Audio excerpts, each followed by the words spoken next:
Our next speaker. Our next speaker is a person of renown both in India and abroad.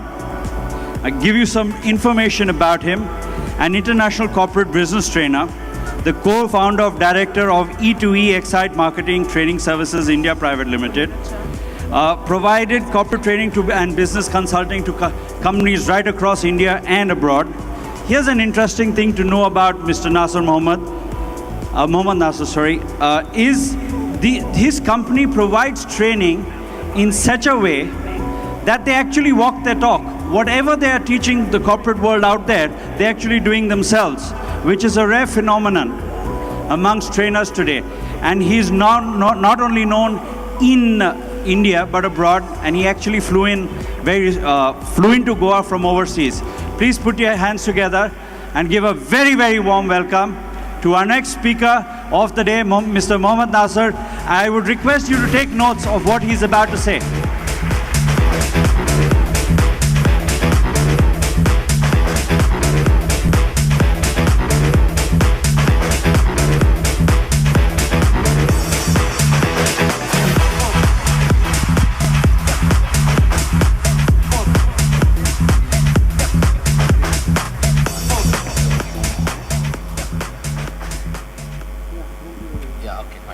All right, good afternoon to all of you. I said good afternoon. Thank you very much. I'm very happy to be here.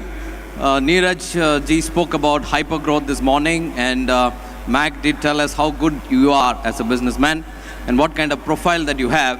Now I want to actually take you through to how do you make it happen. Are you interested in knowing that? How many of you? I could hear only half of them here. Not somebody here? All right. I'm going to take you through how do we really make it. Ladies and gentlemen, most of the time, we wanted to really make it happen, but it's not happening. So I want to actually take you through the steps of how do you make it happen. How many of you want to make 10 times more revenue this year? 10 times. How many of you are interested in working 10 times harder to get that? Only a few hands went up. I don't want you to work harder. I'm going to teach you how to be smarter so that you don't have to work that very hard, but you can still make 10 times more revenue. All right? I just want you to have a look at this small video. I'm going to play it on the screen. My friend Leo will help me to do that.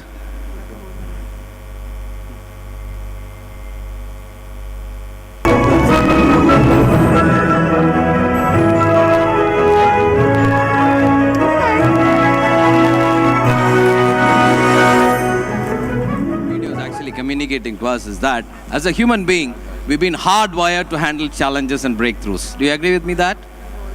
Yes, no? Yeah. So right from the birth, we've been handling a lot of challenges. The session that I'm going to take you through now is about how the challenges of entrepreneurs are going to be, and I'm going to share with some 4 amazing stories. The company is a few years back very, very small. Today they are doing a business of $2.5 billion, and it's world renowned today. I'm just going to take you through the stories of that, but before that, let's try and understand who is an entrepreneur. An entrepreneur is a person who actually takes a lot of decision based on gut. Basically, he's a creator. Mac talked about creation. All the entrepreneurs, every one of you sitting here, you, everybody there, you all have created something out of nothing. If you look at Jack Welch, again, Mac talked about Jack Welch. He's been considered as the manager of Millennium. He's took from GE from a very scratch to, the level of 1 to another level. He wrote a book and he called it as Straight from the Gut.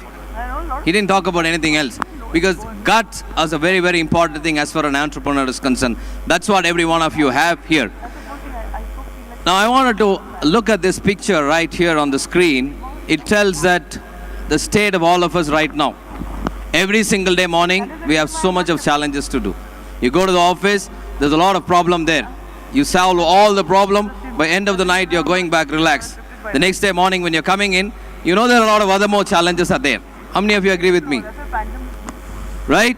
When you have these day-to-day challenges, how are you going to think about growing a business?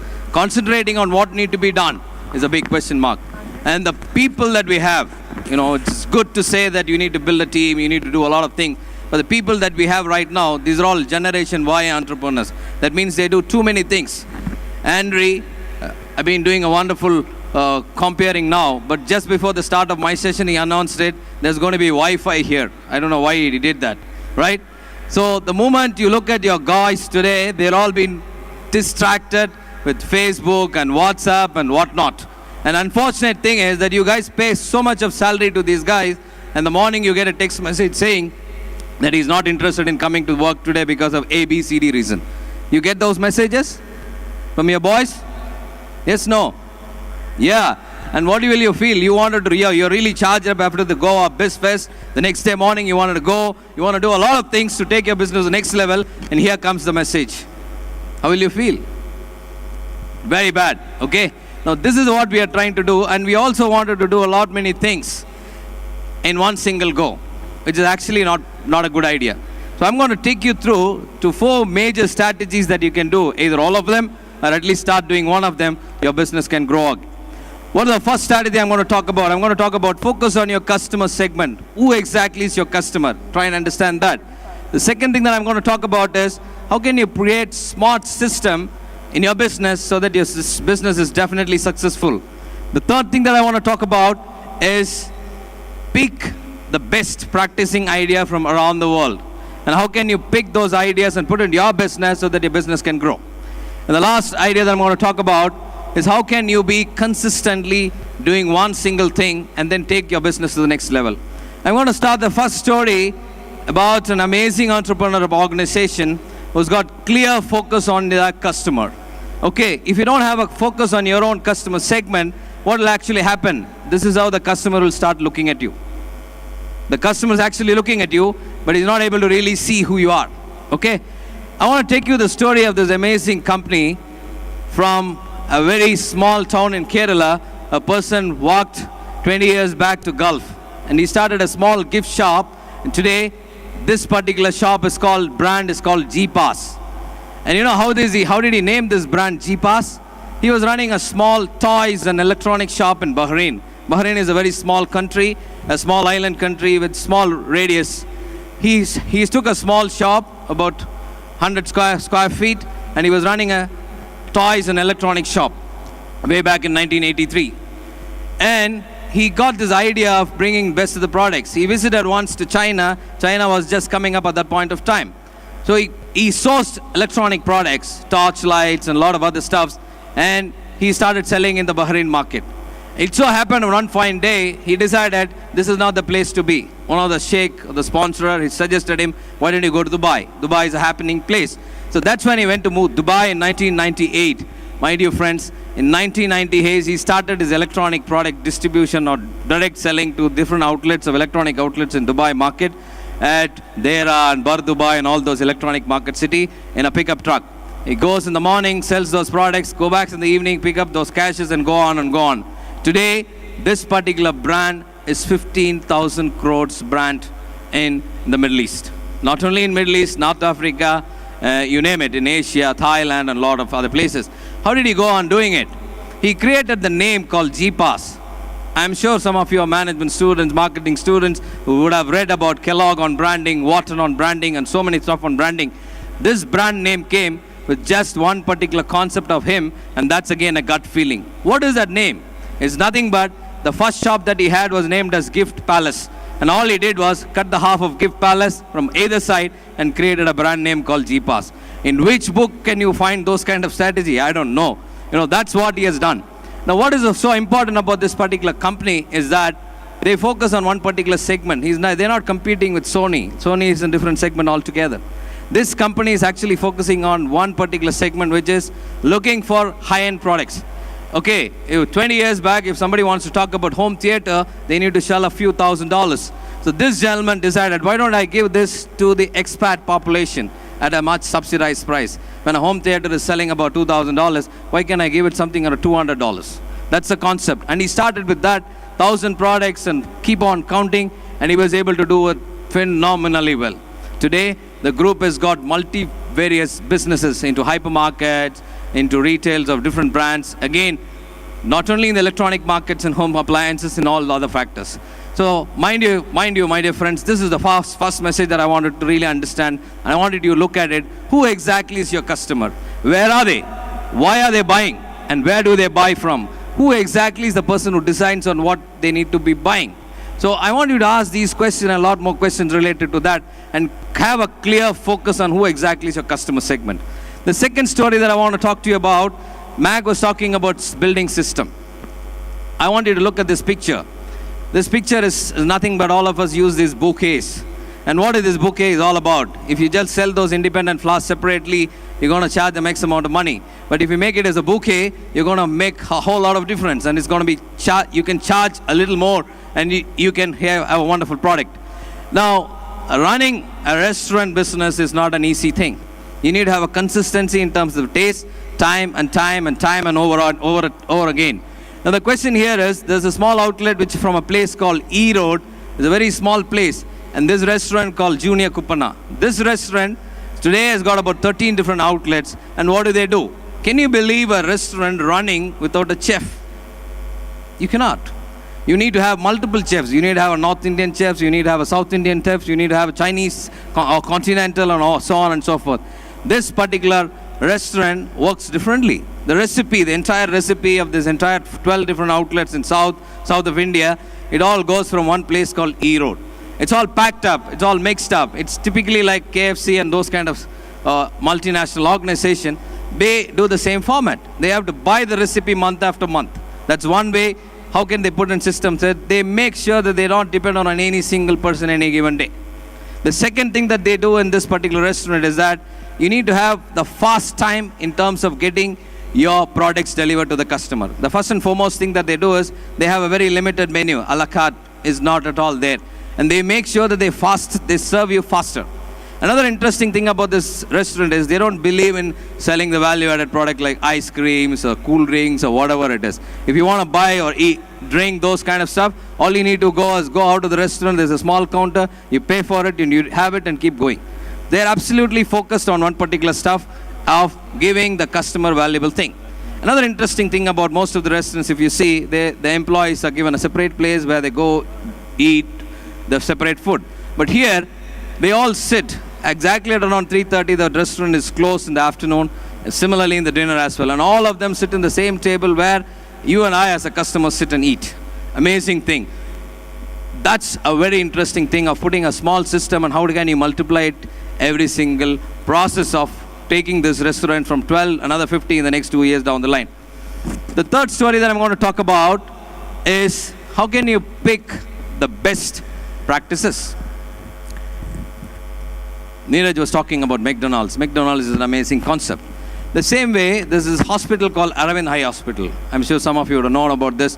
This was started way back in 1970. A 58-year-old doctor, it's called Dr. Venkataswamy from Madurai, a small town in Tamil Nadu. And he, after his retirement, wanted to start something helping those poor women or all those people who are having this cataract problem in their eyes. So he started with a small hospital with 11-bedded setup. Today, this hospital is served close to about 36 million people in the last 26 years. And this hospital is a case study for many, many universities in the US. Every year, Johns Hopkins, Harvard Medical College, all of them visit this hospital, spend some time to understand what the kind of process they do. What did they learn from McDonald's? Every year, if you look at it, any modernized hospital makes close to about 250 to 300 surgeries in a year. This hospital makes 2,000 surgeries in a year. How do they do that? They make that hospital operation system very systematic in such a way they try and work on in terms of making the operation theater even more efficient. In terms of adding a couple of more operation tables, and having more or 3 or 4 more doctors at any given point of time, and taking them to make sure that immediately after the first operation is done, there's another person is set, everything is ready for the other patient, and they start doing it, right? So that's an amazing thing that they do. So what we learn from this particular thing, try and go around the world, pick the best practices of any industry and think how can you apply that in your business and internalize it, localize it and make sure that it works for your business. The last story that I want to talk about is can you try and have consistency, the power of one, which we talk in BNI.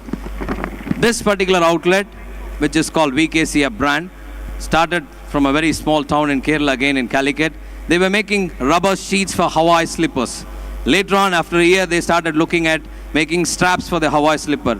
After a couple of years, they started designing and starting a brand called VKC. Today, this company is about 2,000 crores of rupees in business. And the other day, in fact, in CII annual meeting in Coimbatore, the MD was actually making a presentation about how this company built on and how did they went on going about focusing on one single thing. They make Hawaii slippers with PVC soles. And those PVC soles are lighter. Initially, if you look at about 5-10 years back, it was a little more harder and is weighing a little more higher. As days gone by, they were focusing on making it lighter and lighter and lighter. And they have multiple kind of systems in place to really figure out what is the best thing that we can make sure the customer gets in that particular category, nothing else. Later on, they imported the best of the machinery. And you know what? How do they install the machinery? Most of you are in the manufacturing field, you know that if you buy a capital equipment, it takes about weeks or even months to install a machine. These guys even have done in record time implementation. That's the kind of system that they work. The first machine they installed in about 2 weeks time. The second machine, same capacity, same production, they've installed in 7 days time. Again in 3 days time. And the record time of 24 hours, the last machine which they bought recently for the 20th plant in south of India. So what we're going to go on and say is that if you focus on one particular product line and keep looking at it, you're going to take this business to the next level. Ladies and gentlemen, those are the 4 major strategies that I wanted you to keep you with. Focus on your customer segment. Make sure you have a smarter system and take your business to the next level. Putting that, the third most important thing, pick the best practices, and finally, consistency and keep the power of one in you. With all these things, I'm sure that you can take your business to the next level. Thank you very much for this wonderful opportunity.